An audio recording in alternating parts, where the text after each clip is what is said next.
So the questions for this survey interview are being conducted by the employees of SurveyWell. So the first question is, do you agree with our meal plan's solution in battling poor eating habits, especially when it comes to reducing weight, helping people gain weight from malnutrition, and meal plans for health-conscious people? Yes, I do agree because having a meal plan saves you a lot of time and effort, and dahil yung mga meals na to is prepared by professionals, for sure it will be suited for the specific diet that you really want. Well, for me, oo. Agree naman ako dun. Kasi para yung pagkain natin, namamanage din natin. Kasi para din naman yun sa good health. I do agree with your meal plan business because I think it will help me, especially me. I am a health conscious person. It will help me to have a healthy food, healthy meal every day, and especially now the malnutrition is a big problem in the Philippines. It will probably help it too. Yes, I agree because this business offer a healthy food that is good for our body. Agree ako sa meal plan na nagawa nyo. Simula sa light hanggang active, hanggang sa intense meal plan nyo. Very agree ako doon. Kasi makakatulong talaga siya para sa mga taong gustong magpapayat at gustong magpataba. Para sa mga gustong mag-gain ng weight and para sa mga taong health conscious. Yes, because this meal plan will help them or us to track down we eat. It can also reduce illness such as diabetes and will help to control sugar. Yes. As one of those people who's having a hard time reducing your weight, especially these days, I totally agree with the meal plan solution that was created by SurveyWell, because having a work, hang out with friends, travel, and other stops is making us busy. So this kind of meal plan will make ourselves healthy and at the same time productive. So, in my own opinion, I would say yes, I do agree with the meal plan solution in dealing with the stated eating habits or health-related issues of which some or most people experience, especially during this pandemic.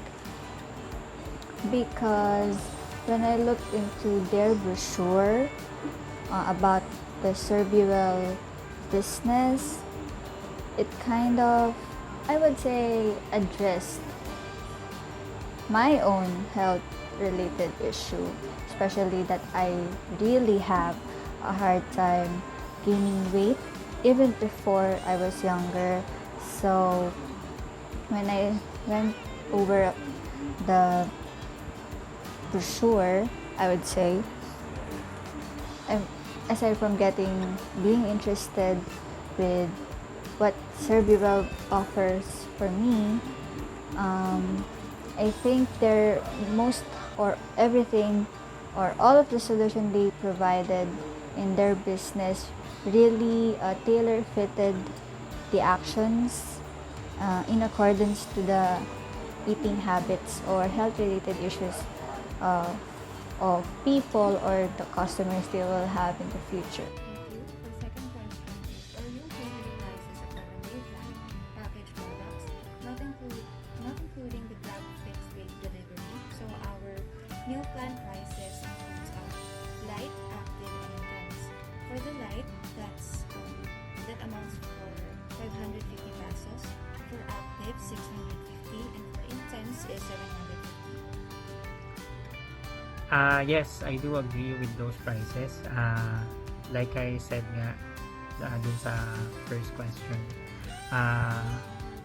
if you're availing one of these plans, mas makasave ka ng time and effort, and for sure if gagawin mo to by yourself, it would probably cost you a lot more, and to think na nandito na, i-avail mo na lang and prepared na agad for you, mas convenient. Maybe I prefer to choose the active. Why is that so? It's because kasi athlete person. So, mas gusto ko Athletic. yung medyo mas magbe-burn yung pagkain sa akin. Mas mabigat. Mas gusto ko yun. I think it's okay. It's a bit pricey, but I can manage to pay it. It's okay. Definitely yes, I agree to the price because I saw some of the healthy food business like this. They offer more expensive prices than this meal plan. At kung tatanungin nyo naman ako kung okay ako sa prices ng meal plan package nyo, yes, agree ako kasi hindi siya masyadong mahal, hindi rin siya mura. Sakto lang, nasa gitna lang. Very affordable para sa mga gustong bumili. Yes. I don't think it's affordable and budget friendly. Yes. Regarding the price, I think that is something that we need to work on because you will be depending to the foods that you'll serve to your consumers. So we have different kind of customers. We know that there are customers who would like to see all the breakdown, how you come up with that amount. So you have to consider that. Well, looking at the brochure or the slides about the business, I would say everything by far is good and doing great. But for recommendations, I would say add more meal, add more food options to the menu, so your future customers will actually have a broader options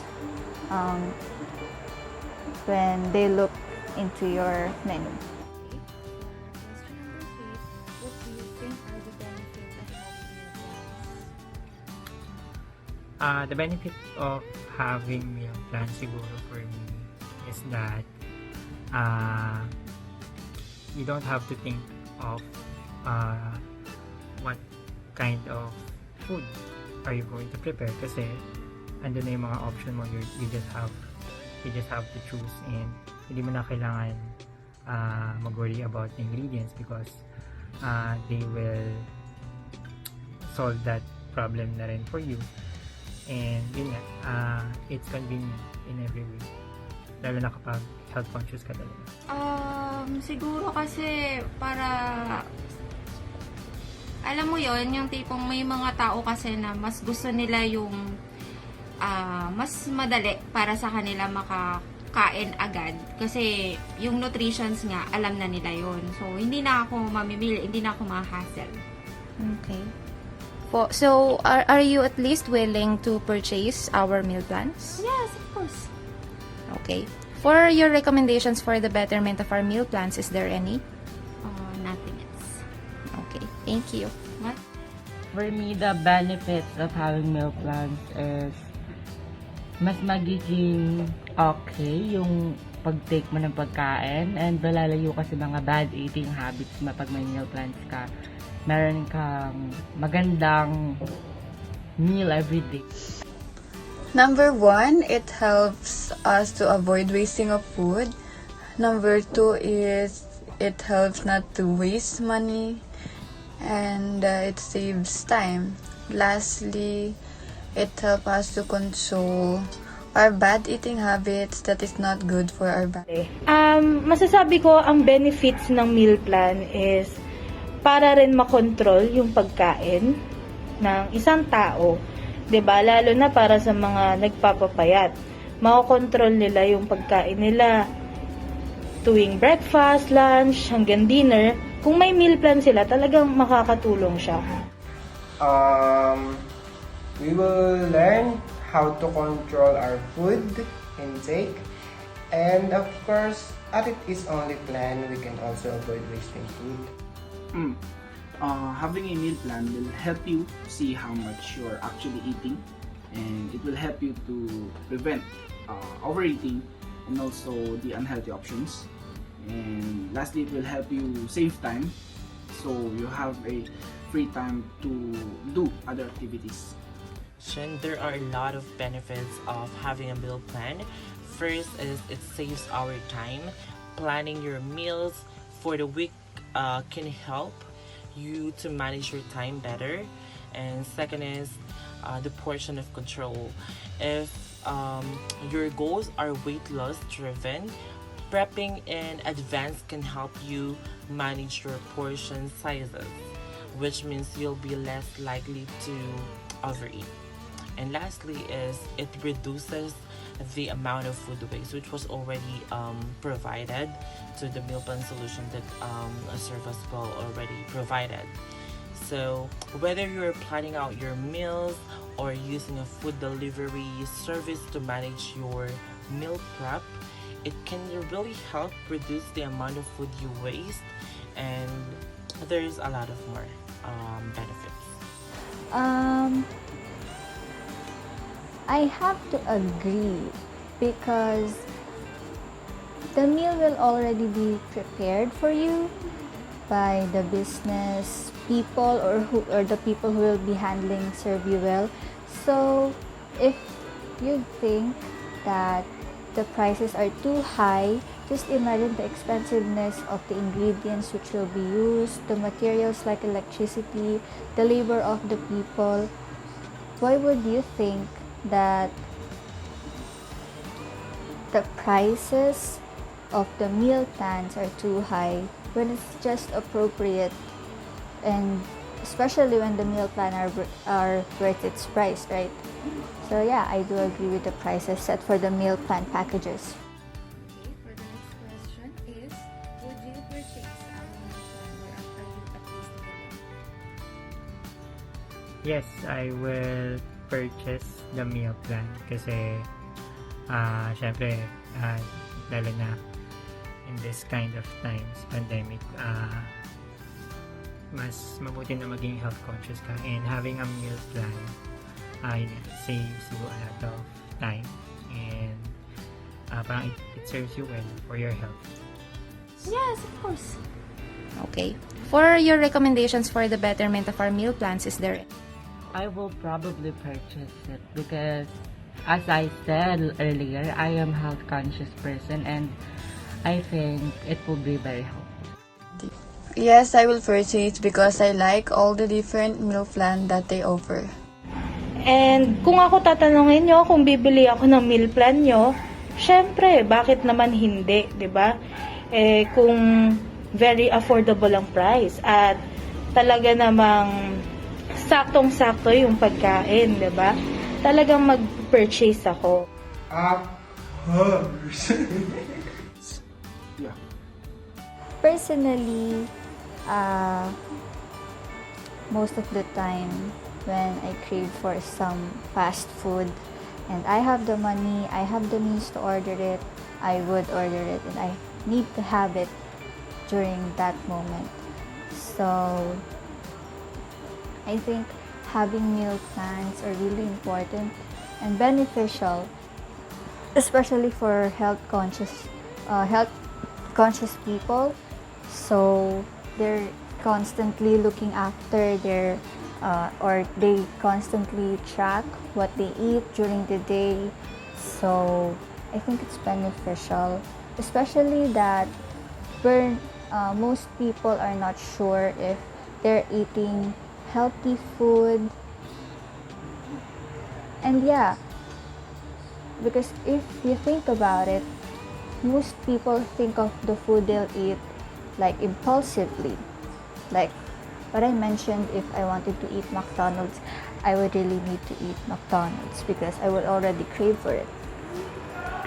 So having meal plans is also a way of disciplining yourself when it comes to what you eat during the whole day. Okay, for the last question, do you have any recommendations for the betterment of our meal plan business?